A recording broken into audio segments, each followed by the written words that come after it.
online, on Radio Player, and on 106.6 FM. This is Wycombe Sound, the Wycombe Wanderers Show. Welcome to the latest edition of the Wycombe Wanderers Show, and in the 7 days since the last one, has much happened?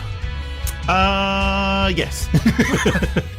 We got a fantastic point against Brentford and the same result and outcome against Huddersfield. Bob was dispatched to both games at Adams Park and spoke to the manager and a couple of players each time. And I also spoke to Pete Couhig, who confirmed that fans will be allowed back in Adams Park, fingers crossed, from Wednesday for Wycombe's game against Stoke City. We will be hearing from Pete very shortly. I knew something else had happened. And also on the show this evening you'll hear from former Wycombe Wanderers striker Keith Scott, who'd spent 2 spells at the club. Rather enjoyable spells, it must be said as well. But first, some correspondence. Yes, indeed. And other notices. I must say a very good evening to David Alderman, who got in touch to say that he was chuffed to hear his name mentioned last week. Hello! Big hello to you. Even more chuffed this week. Two weeks in a row. And hello to Wycombe Wanderers ladies. We're not quite sure if they are training tonight, but we do know that they listen to the show on the times where they are training. It's normally a Thursday evening. I think they start at, 7:30, 8 o'clock? 8 o'clock, I think. 8 o'clock, right, so they do normally listen on their way along. So hello to them if they are training tonight. Yes, because their season is back, and their first game is against Abingdon on the 13th of December. Hello also to Ralph Smith, who is one of my son's friends who listens, who said that he listened and didn't actually realise that it was my son Luke's dad who does the show. Hello, Ralph, it's me. And also, I must say a big hello to Alex Samuel, who's got in touch to say, amazing to hear Rachel's song being played. You guys are awesome. Hello to Rachel as well, and to Alex. Absolutely, hello. Yes. Ray, Sam and The Great Escape, thoroughly recommend it. You'll hear that a lot on Wycombe Sound, so I think that's all our hellos, isn't it? I think that's all of our hellos for today. If you'd like a hello, then you're very welcome to get in touch. Yeah, it's a new slot on the show that we're going to do. Even if you don't want one, we can still say hello. It's no problem. It doesn't cost anything. So, yes, first of all, let's kick off with the big news of the week. Big news of the season, really. Indeed, yes. So we managed to get Pete Couhig on the phone. Of course, he was celebrating Thanksgiving today.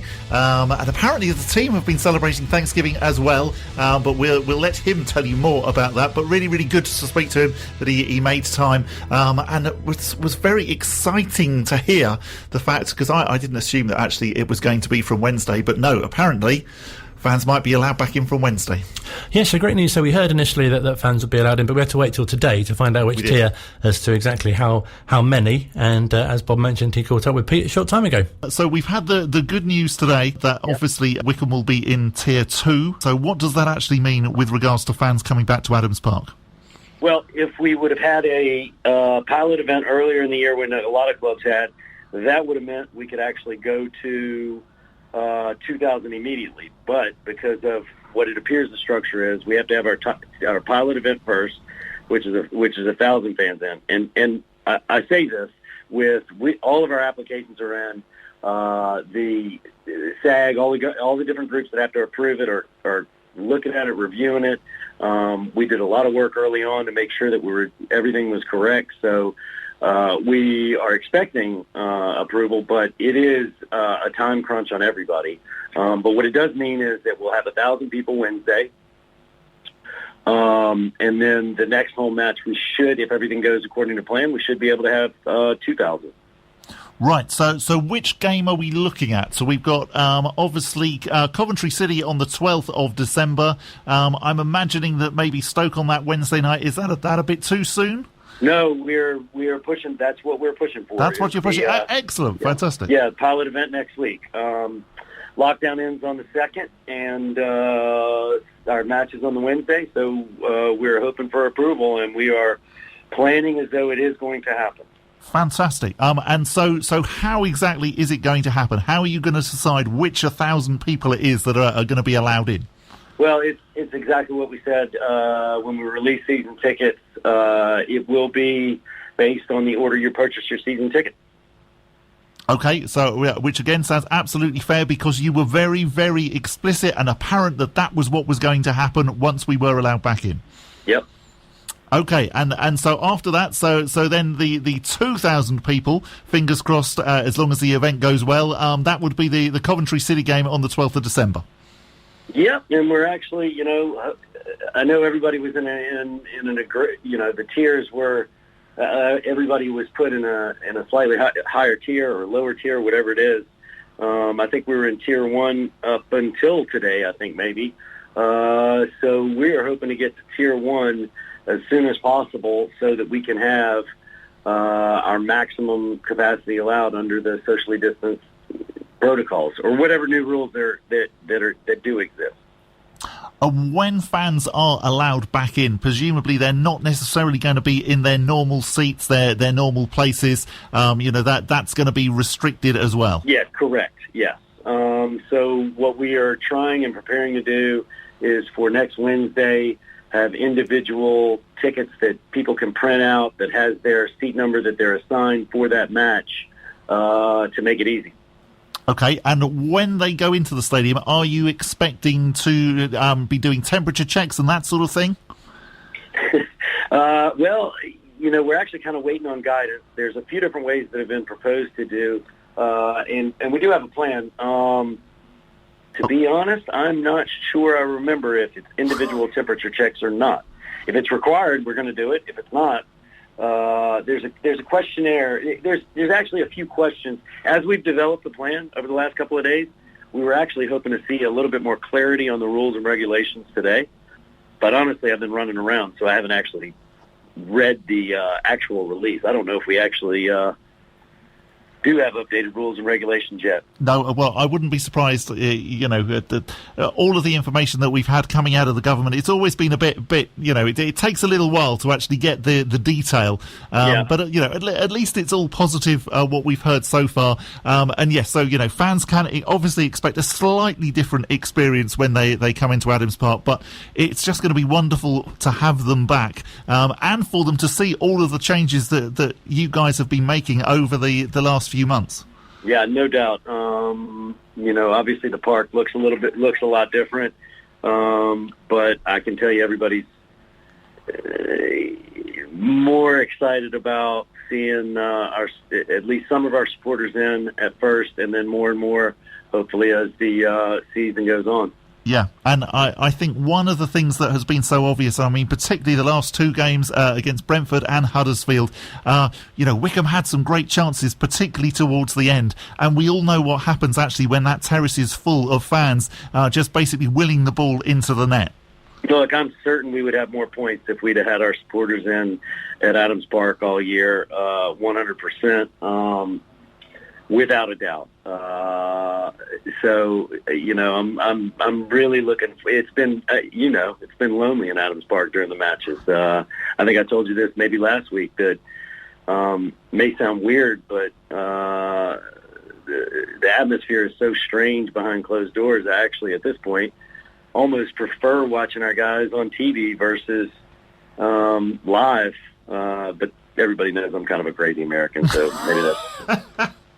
Yeah, and speaking of which, so it is Thanksgiving today. You are a long, long way from home. Yeah. Are you looking forward? Are you having some turkey this evening? Actually had it for lunch.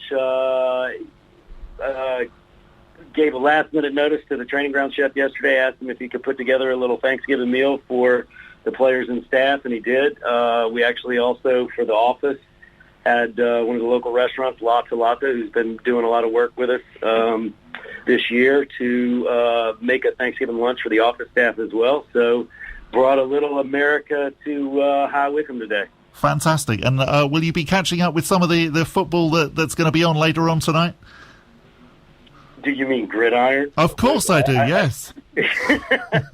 I actually watch a lot more football than American football, especially nowadays. I am a long-time season. I'm a huge American football fan and nut, but I kind of only watch the Saints, and we aren't on today. So, but I will be watching some of that, at least until the European football starts for sure. Yeah, absolutely. And the Saints, they're not doing too bad, are they? We're killing it. 8-2 at the minute. You're doing pretty well. You're supporting two teams there that are very much on the up at the moment. Exactly. Maybe we've been trying to tell you that Cougs are pretty lucky people. Absolutely, yeah. Look, you don't need to tell us that. I think, if we're going to give thanks for anything today in Wickham, it is the fact that the Couhigs came along and that they were interested in this little club in Buckinghamshire. We are very, very grateful for that. Well, I can promise you this. We are very thankful with how everybody has embraced this, for sure. Thankful for all the new friends and new family that we've got. Well, yeah, I think, we would echo that as well, and just the way that you have taken to our football club, the way that you support, Gareth and Dobbo as well, and all of the players, it is wonderful. I appreciate that, Bob. That means a lot. Great to hear from Pete. Fantastic to catch up with him and get his thoughts, especially on Thanksgiving. Yeah. And that's what I wanted to do. I wanted to show him that actually we were very thankful, because you can imagine some takeovers where when the manager had lost 7 games in a row, that actually suddenly the new owners think, well, hang on a minute, this guy isn't the guy, and we all obviously know that yes, he really, really is. And the great thing about the Couhigs is that they completely get that. I heard one of the journalists chatting before the game. I'm trying to remember now which game it was. I think it was before the Watford game, and saying, it's incredible that any other club, we would now be talking about, the manager here being under a lot of threat, a lot of pressure. You look at what's happened at Sheffield Wednesday, at Nottingham Forest, at Derby, and he said, but, at Wickham, it's completely the other way round. Gareth Ainsworth is the safest manager in the EFL. There's no question at all that, that he's going to be sacked. And exactly that, it's great. The Couhigs, they just get it. They haven't come in looking to change anything. They haven't said, oh, well, hang on, 7 games in a row, without a win, without even a draw, we're going to change things. They kept with Gareth, and yeah, I think we're in very good hands for the future. It's interesting, isn't it, how people from outside, if you like, can view something. I remember reading a review of one of the games. I think it was after the 6th defeat in a row, and they're saying, "Oh, this is the worst start in the Championship since I think it was Colchester in 2006," and so. And you think, well, it's a very sort of negative way to be looking at it, really, for a club which is fresh into the division. Yeah, completely. Before the Reading game, there were a couple of jolly Reading journalists who were then saying, oh, does anyone know what the record is for teams not winning beforehand? And they sort of looked round at a couple of us that were clearly of the Wickham persuasion, and we all just ignored them, because it was just like, well, no, sorry, we're not going to join in this sort of like jolly game of, oh, how many games, because no, we're here for a reason. We deserve to be here, despite what they keep harping on about up at Peterborough. No, we're not going to enter into that. We're not just here to make up the numbers. We are Wickham Wanderers, and we are 100% sure that actually we are going to compete in this division. And, and it's now just proving that actually, yeah, we were completely right in our assumption that we could compete in this division. And the results, are now changing and starting to go our way. And 2 fantastic performances, Brentford, clearly a team that was tipped to go up. They were in the playoff final last year. That was a really, really good performance. Huddersfield as well, a team that was in the Premier League fairly recently, and we got a point out of both of them. Clean sheet. Fantastic. I do like the idea of jolly journalists as well. They just were. It was just, it was slightly as if we were all meant to join in this jolly game of, what's the record loss? Oh, yes, is it you? Yeah, no, it's not. Just go away. Thank you very much. Such welcome news there that fans will be returning to Adams Park, and hopefully more and more as the season progresses. It's the theme of our online poll this evening. We're asking for your thoughts on what you're most looking forward to about returning to Adams Park. You can get in touch with us on Twitter via the Wickham Sound, at Wickham Sound. You can tweet us using the hashtag TWWS, and we'll be reading out some of those as the show progresses. First, though, those 2 games which have happened since our last programme, of course, both at home, both against pretty decent sides in both Brentford, of course, who are challenging for the Premier League, and Huddersfield, as Bob said, have recently been in the top flight themselves. A 0-0 draw on Saturday. Bob caught up with manager Gareth Ainsworth afterwards. Gareth, a super point. Played really, really well today, I thought. Yeah, I thought so as well. Finished the stronger, I thought, out of the 2 teams as well, which was great. I think if anyone was going on to win that game, it was going to be us. Unfortunately, we never got it, but I'd have took a point before the game, believe me. Doubles for Oryx on the road.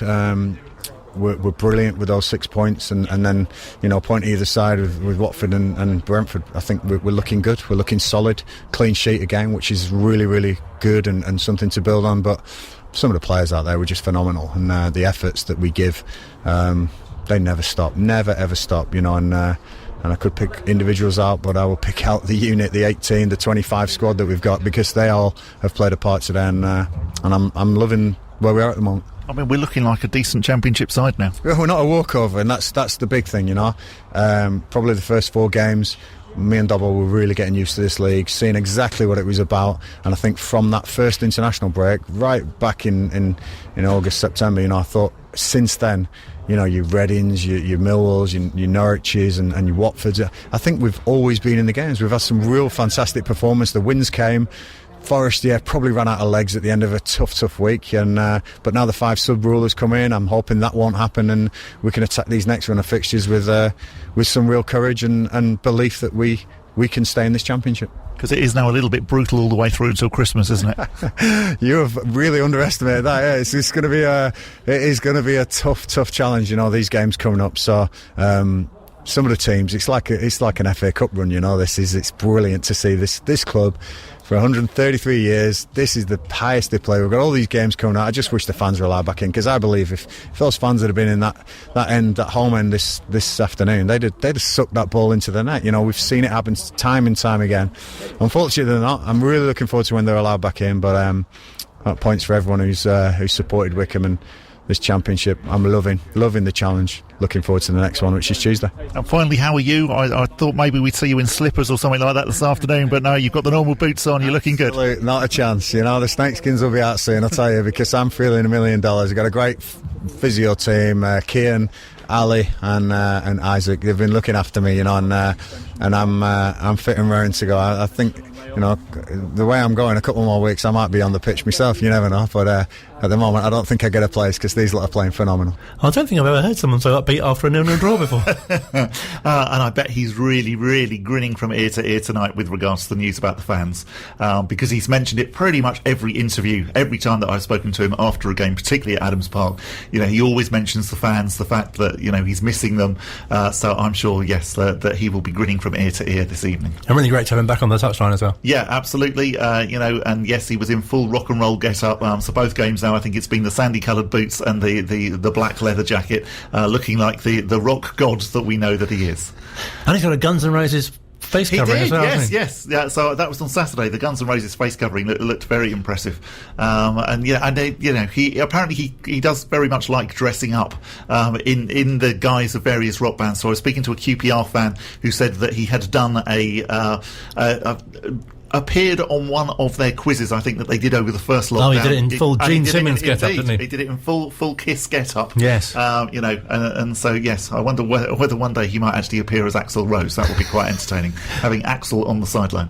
And Saturday was also a momentous day for Dominic Gate, because it meant he played in all the tiers. Yes, indeed, that's very true. I mean, obviously, it's now slightly tempered with the fact that he did come off injured in Tuesday night's game, but the interview you're about to hear, yes, was after he'd played in the game against Brentford. Yes, don't speak to Bob, he might come off injured the next game.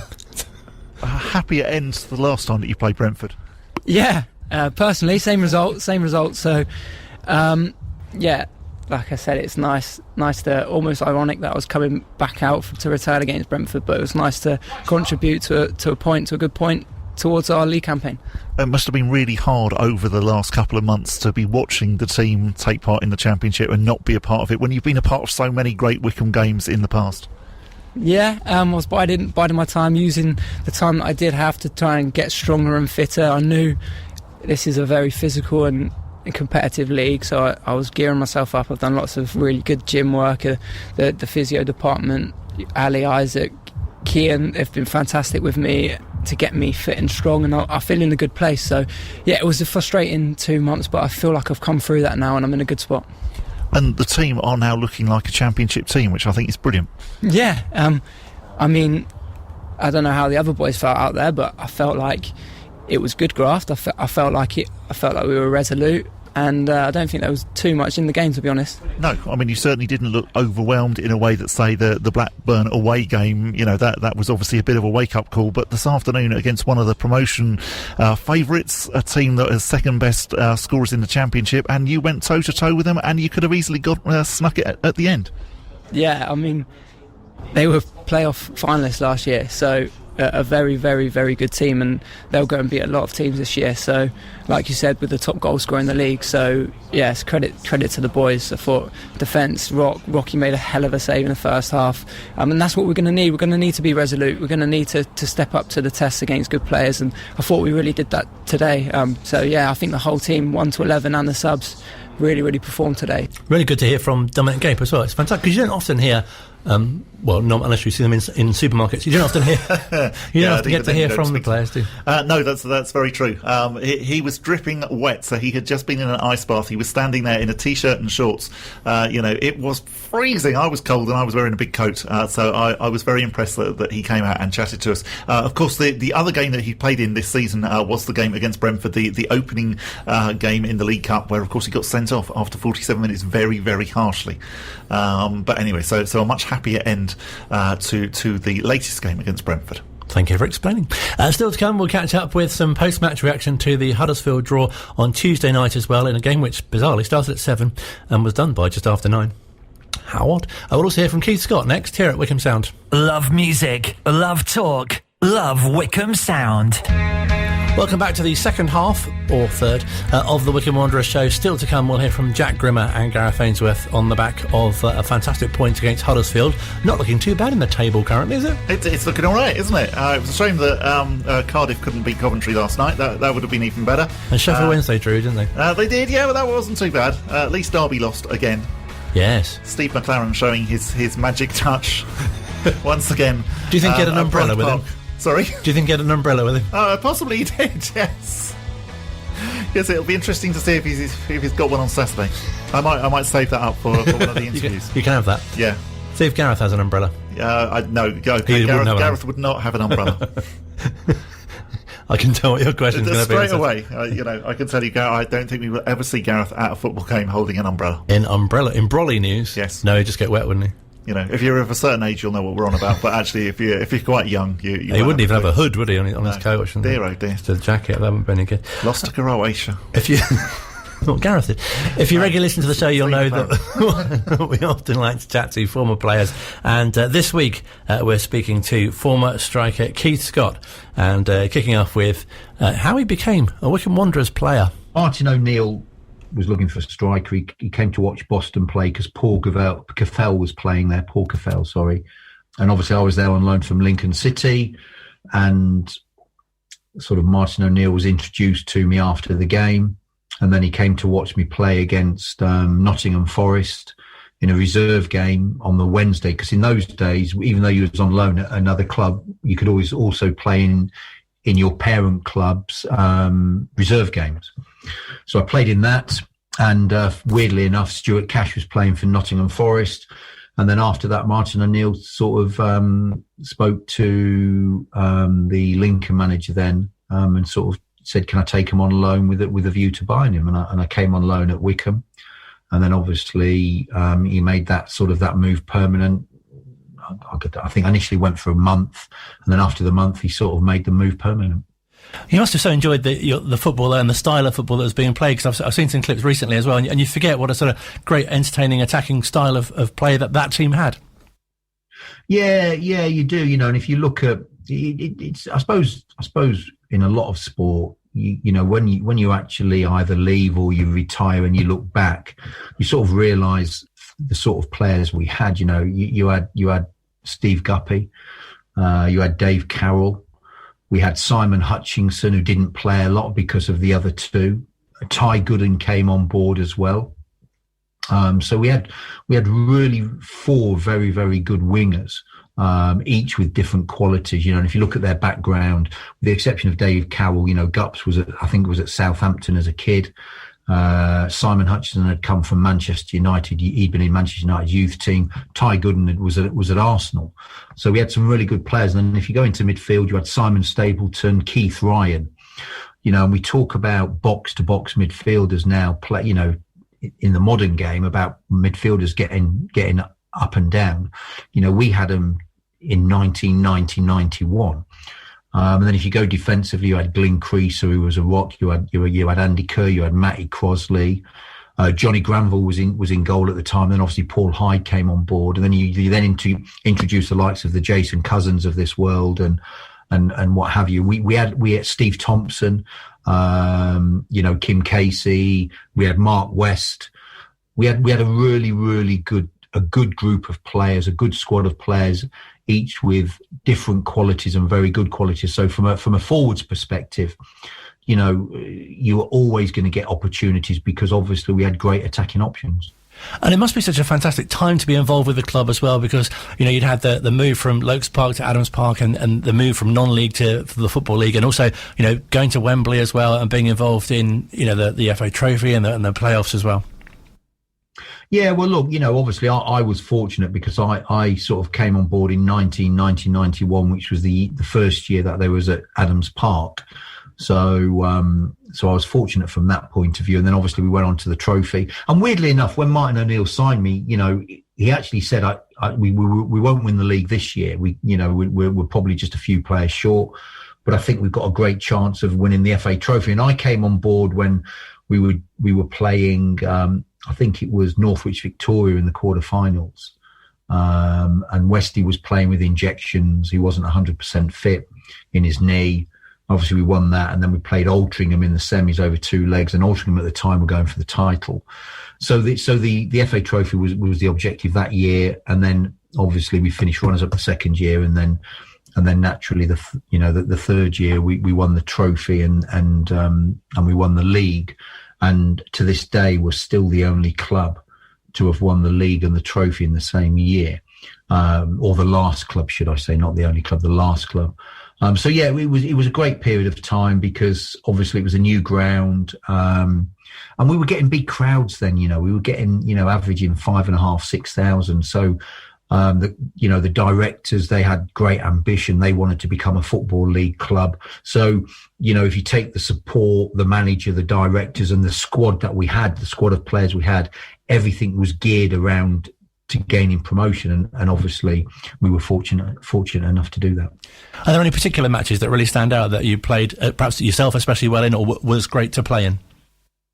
Well, I think if you look at Wycombe, really, I think the two FA Trophy finals were fantastic because if you look at where I'd come from non-league football, you don't, although you have aspirations of wanting to become a professional footballer, you've got to deal with where you are at the time, and you're playing at the highest level of non-league football, and obviously your goal then is to actually play in an FA Trophy final, and I was lucky enough to play in 2, as were some of the other players.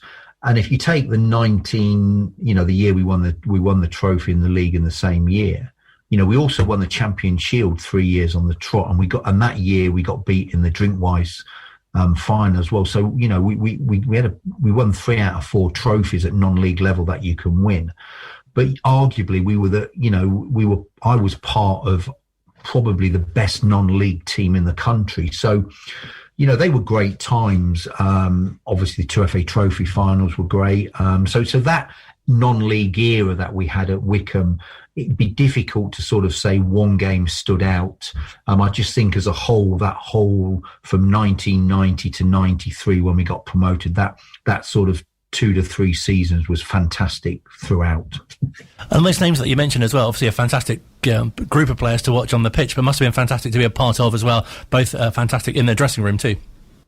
Yeah, look, we had, the weird thing is well, not weird, the great thing was we had great team spirit. And what was interesting when Martin O'Neill signed me, it wasn't just about me coming in and being, obviously performing, what he wanted me to do. It was actually whether or not you could integrate with the rest of the players. He was very big on team spirit, players getting on together. And we did, it's really weird because even to this day, we still communicate. We can't because of lockdown, but prior to lockdown, we were seeing each other once, twice a year, whether it was golf or going out for a drink. So that friendship has lasted sort of 25, 26 years. And, any team that's successful, they'll always tell you, the players, that, you get on as a group. You have a great team spirit. Obviously, you've all got to be able to play naturally. You've got to have hunger and desire, but equally as well, you fall out with each other, not in a personal way, but in a footballing way. And that's a good thing, because teams that are successful, from a footballing perspective, or whatever the team sport is, you don't always see eye to eye, but it's each individual's desire and determination to want to succeed that actually sometimes makes emotions spill over. But equally, you still remain friends, and we all have for the last 25 years. And what's it like playing under Martin O'Neill as well? Because especially considering, sort of what he went on to achieve as well, it must have been great to be sort of playing under him during that part of his career. Well, it was, because I remember watching him in the '82 World Cup for Northern Ireland in Spain when he was captain.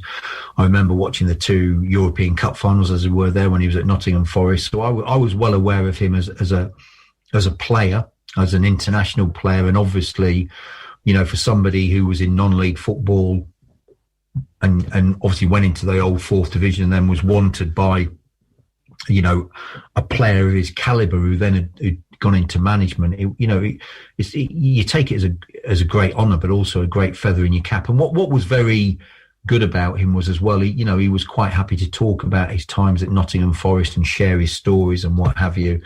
And he was certainly a player's manager, very, very focused, very, single-minded in terms of where he wanted to take the club. When I signed in 1991, the goal was to gain promotion. It was talking about, it was always then talking about getting into the Football League. That was the only goal. And so as players, we were very focused. He was a good man. He was, as a person, he was a good man. But he was also, like most managers who are successful, he was ruthless and not somebody you would cross. So was he at Norwich when you went there as well? Yes, he was. He signed me from Norwich at Norwich when I was at Stoke. I wasn't on a great time at Stoke. It was a bad move for me, Stoke. My wife was pregnant with my first son, and in hindsight, I should have stayed put. But Swindon had got relegated from the Premier League. Myself and Jan were scoring a lot of goals in the Championship, and they had to balance the books. And it was sort of, it wasn't, do you want to go? It was, you have to go. And I shouldn't have gone. I should have dug my heels in. But I went, and it was a bad decision. But fortunately, Mike Sherrin, who was at Stoke at the time, he was at Norwich at the time, wasn't enjoying being at Norwich. So we were fortunate enough to do a swap deal. So it worked out quite well. Although Martin resigned 7 weeks after he signed me. That must be a really nice feeling though, when a manager you played for before kind of brings you in again when he's at another club. Yeah, it was, and. Again, I was very lucky. I went into a team that had got relegated from the Premier League. Some very, very good players, Ian Crook, you had Brian Gunn, you had Mark Bowen, John Newsom, you had Rob Newman, you had a lot of players, Robert Fleck, Ashley Ward.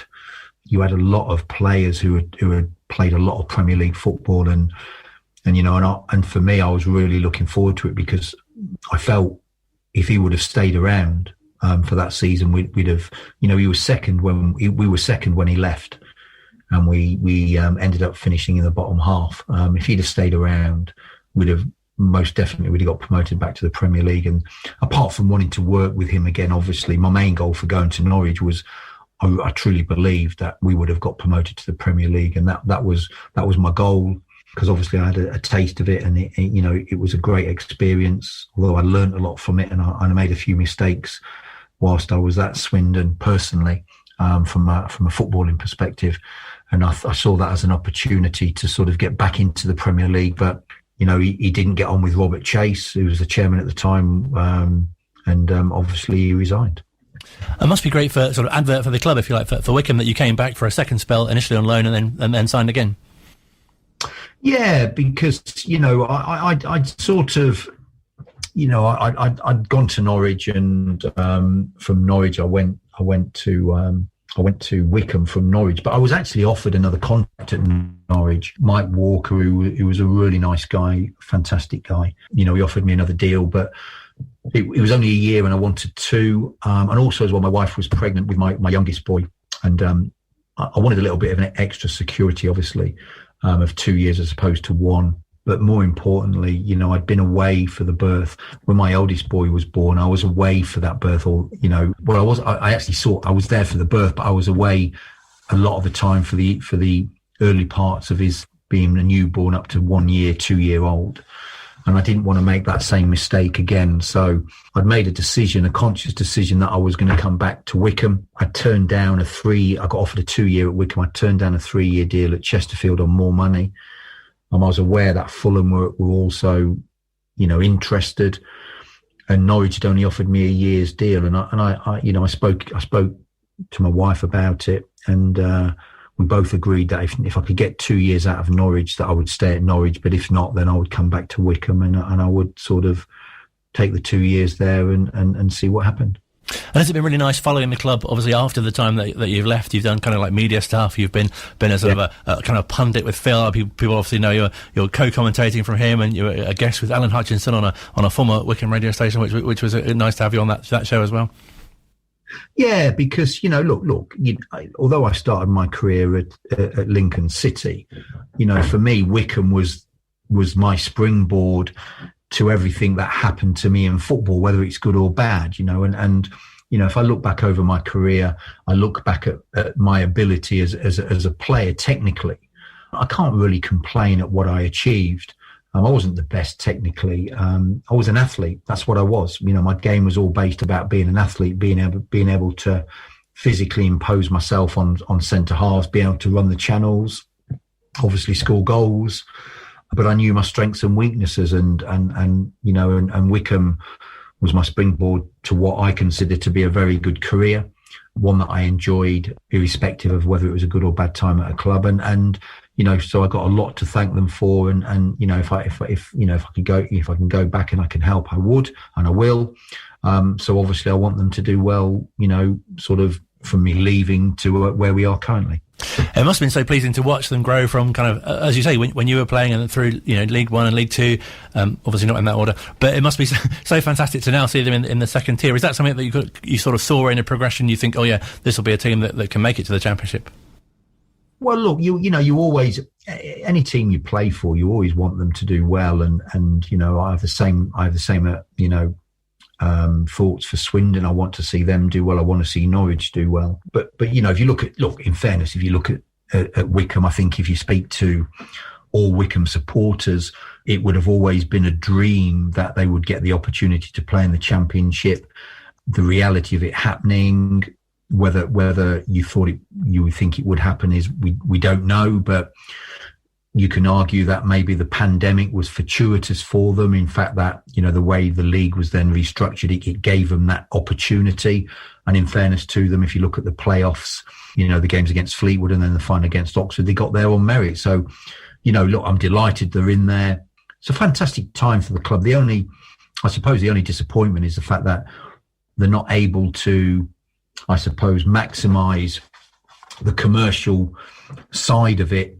From a point of view of supporters, you know, coming into the ground, although obviously Boris has announced that he's going to allow them in the grounds now. But if you actually look at it, if there wouldn't have been a pandemic and Wycombe would have been in the Championship, I think it's conceivable to say that every home game would have been a sellout, you know, and so financially that would have been huge for the football club, and it would have given them fantastic investment, you know, for hopefully them to maybe set up a youth system. But it's great to see them there. I think it's going to be difficult for them. I think we all acknowledge that, but it's fantastic that they're in there, and obviously, you know, I'm sure they'll give a good account of themselves, and hopefully, you know, with a little bit of luck and a lot of hard work, you know, maybe they'll finish one place above the relegation 3, and they'll be able to stay in the league again for another year and hopefully maximise it from a commercial perspective. I mean, there does seem to be a great team spirit among the group, and also, you know, they seem to relish this underdog tag, don't they? Especially under Gareth, who seems to really thrive on the sort of backs against the wall kind of approach. Yeah, well, look, you know, they have to adopt that approach, don't they? Because, you know, with the greatest respect, if you look at the squad, for all intents and purposes, it's a League One squad that are obviously, you know, battling in the Championship. So I think every game for them is going to be difficult. So you have to, it's like anything in any team sport, you have to find a way of I suppose, circling the wagons and finding strength, from within. If you look at probably over the last 3 to 4 years, obviously Gareth, where he's had to and where he can, he's looked to bring new faces in and strengthen. But if you look at the nucleus of the squad, a lot of those players have been around for quite a while, and that's a huge factor. If you look at our squad from 1990 to when we won the championship in 93, the nucleus of that squad was the same. What the managers do, they add where they can, they strengthen where they think it needs strengthening. But what they also do when they do that, they ensure that they bring in players who are not going to be bad apples. And obviously Gareth's done that. And, and hopefully that team, the team spirit, the camaraderie will play a huge part in what they achieve this year. But, obviously he's got to be lucky with injuries. And like I was saying, if he can be lucky with injuries, hopefully, they're in a position whereby from a points perspective, they've got themselves in that little mix. They're not detached. So they've got a chance. It's going to be tough, but they've got a chance. And I think the most important thing is that you always want to have a chance, and hopefully they can obviously maximise that and take advantage of it. And just finally, I'm sure fans will be interested to know kind of what you've been up to kind of post your footballing career. I know you've been doing a bit of management in non-league level recently, and obviously I hope that your 2020 has been good for the, how lockdown has affected you. Okay, but what are you up to these days? Well, look, I did the management bit. You're quite correct. At Windsor and Eton, managed to win a title, and then the chairman sacked me, which I suppose is not strange in football, I guess. But obviously there was other things going on with the club, and eventually the club got wound up by the revenue. And it sort of put me off, if I'm being honest with you, a little bit in non-league football, because the problem with non-league football is unless you've got a chairman whose perspective on football is a good one in terms of they cut their cloth accordingly, it's very easy to go in as a manager at non-league level and think you're doing a good job and things are moving along smoothly, and then all of a sudden the chairman talks to you and tells you he's cutting the wage bill or he's doing this, that and the other. So if I'm being honest with you, that sort of put me off, and I sort of came out of it and just thought, took a step back and I would obviously love to get back in, but if I'm being brutally honest, whether that happens or not, I don't know. But I'd want to go in at a club that's got realistic ambition and a chairman who's got, realistic ambitions.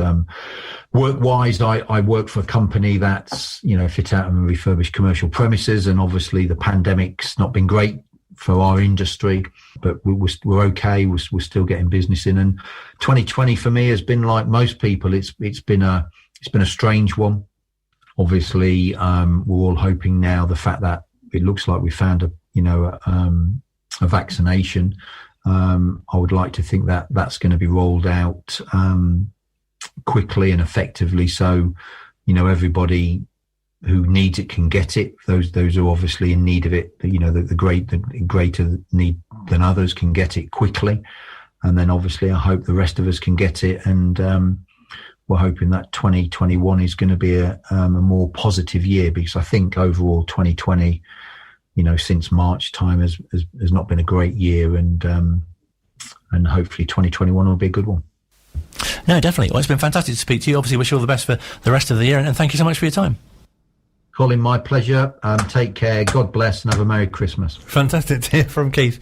Merry Christmas to him as well. Indeed. Interesting. He's the second former player that we've had now in a row to have talked about the difficulties of managing at non-league level. Yes, don't do it. Yeah, you can do it. Yeah, Dick Tumner and now Keith both saying, it's a tough road to hoe. That's exactly what I was going to say. Yes. That might be an in-joke if you've not heard our recent but previous. How many times can you get the words tough into the Wycombe Wanderers show? Don't forget, still to come on the Wycombe Wanderers show, we'll hear from Gareth Ainsworth and also Jack Grimmer as well. And still time to get your thoughts into us via Twitter at Wycombe Sound, using the hashtag TWWS about what you're most looking forward to about returning to Adams Park. This is Wycombe Sound. Welcome back to the final part of the Wycombe Wanderers show, which we call Extra Time. In Wycombe Wanderers terms, it's a lot. You get about 6 minutes, don't you? Which is approximately how long we've got left, actually. Indeed, this is the equivalent of Rocky going down injured with about 5 minutes to go, which he's done in the last 2 games. But I think he's been okay. Will it be 3 in a row? You never know. Yes. Well, I think it depends on how we're doing. As we'll hear shortly, there's quite a tough row of fixtures coming up. There is indeed. Yes. And sort of quite northerly in places. Yes, yeah. There's a brutal week coming up when it's Preston away on Saturday, followed by Barnsley away on Tuesday. But talking of northern teams, is Huddersfield northern? I suppose it is. Yes, severely northern. They came to town on Tuesday, Yorkshire, and got a 0-0 draw with Wycombe. That's the wrong way around of saying it, but officially it'd be Wycombe getting a 0-0 draw with them and a point. And Gareth spoke to Bob after the game. I thought the great thing tonight was you wouldn't have known which side was in the Premier League last year. You wouldn't have known which side was the lower league side.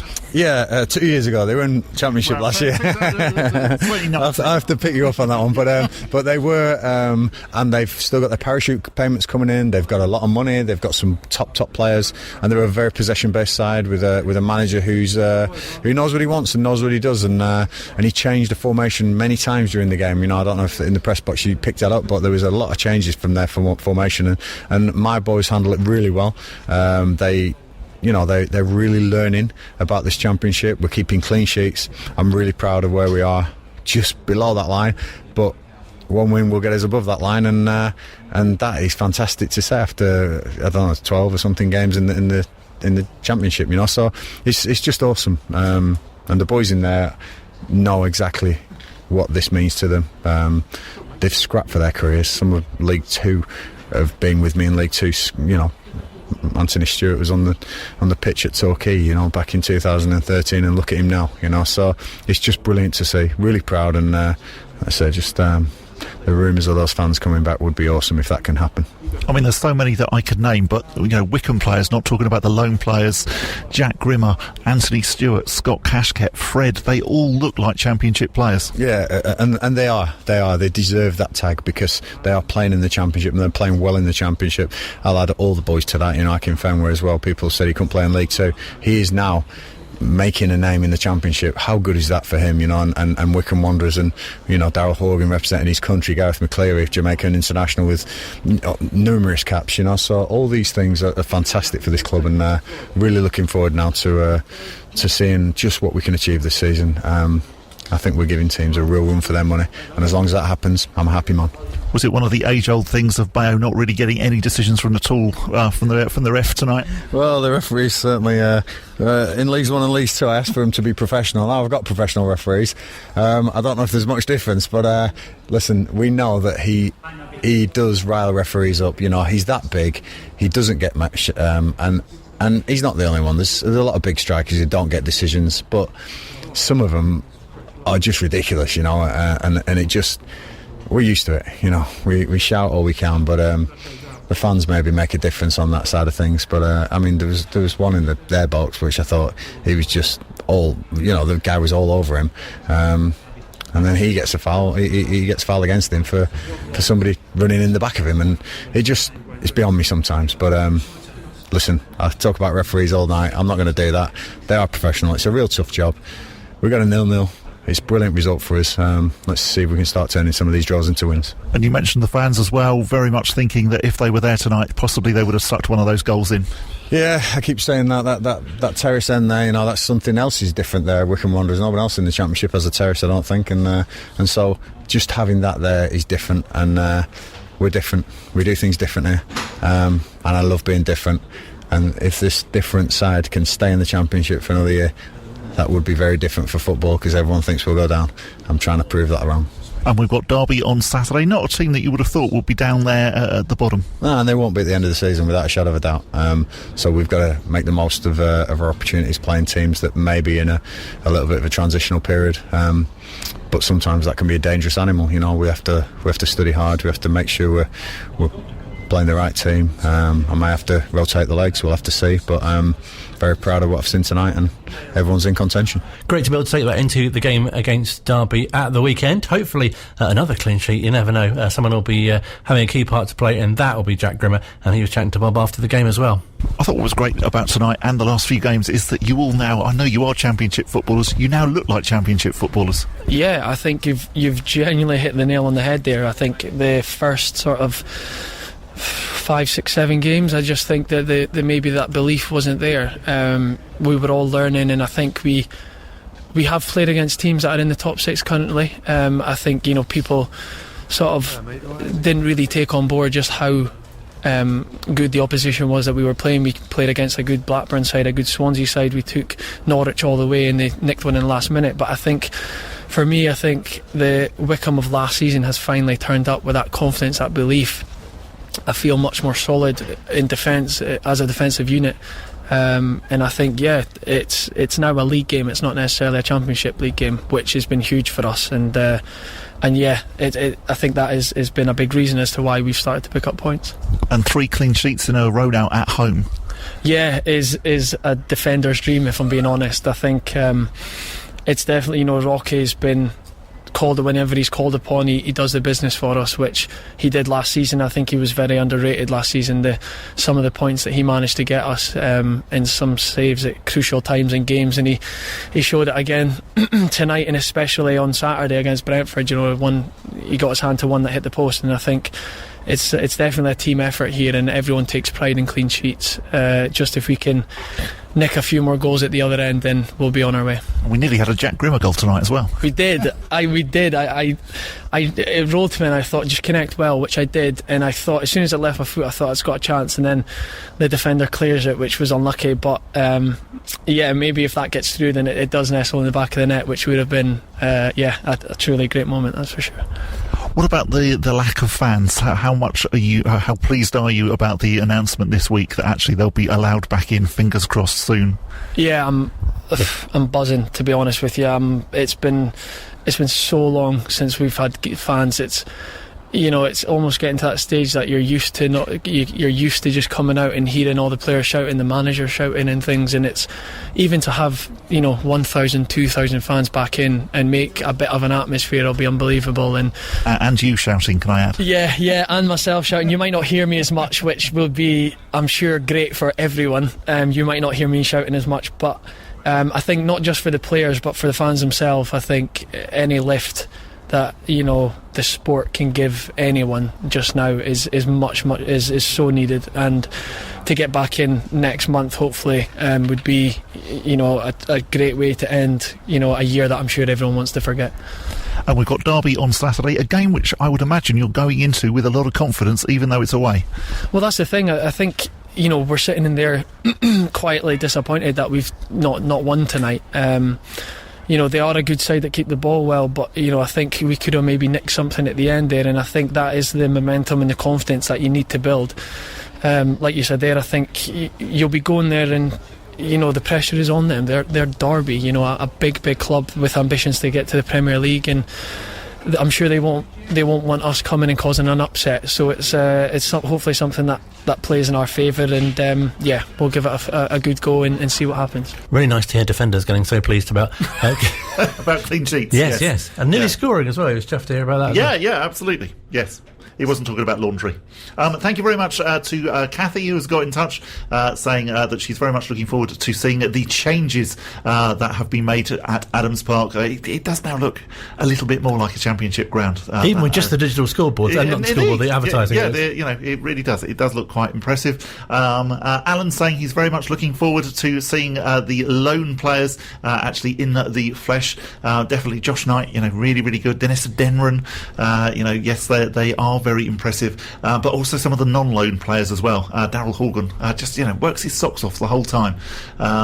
Even when he came on Tuesday night, and you did think, well, yeah, fair enough. He's obviously played all of those games for the Republic of Ireland. Still didn't stop running the whole game. You get to see footballers in the flesh rather than in supermarkets. Indeed, yes, absolutely, yes. You probably still can spot them in supermarkets as well, though. Yeah, I'm disappointed that nobody took us up on our footballers in supermarkets idea. We've also got Jo saying that her son is very much looking forward to seeing Bodger. Oh, who wouldn't? Yeah, indeed. Absolutely. You know. Be interesting to know how Bodger spent his lockdowns. What was Bodger doing? Probably learning a new language? Looking up in the sky, which is what Bodger normally seems to be doing. Baking banana bread. Absolutely, yeah. He's going to be on the next series of Bake Off, apparently. Oh, that's fantastic. Yeah.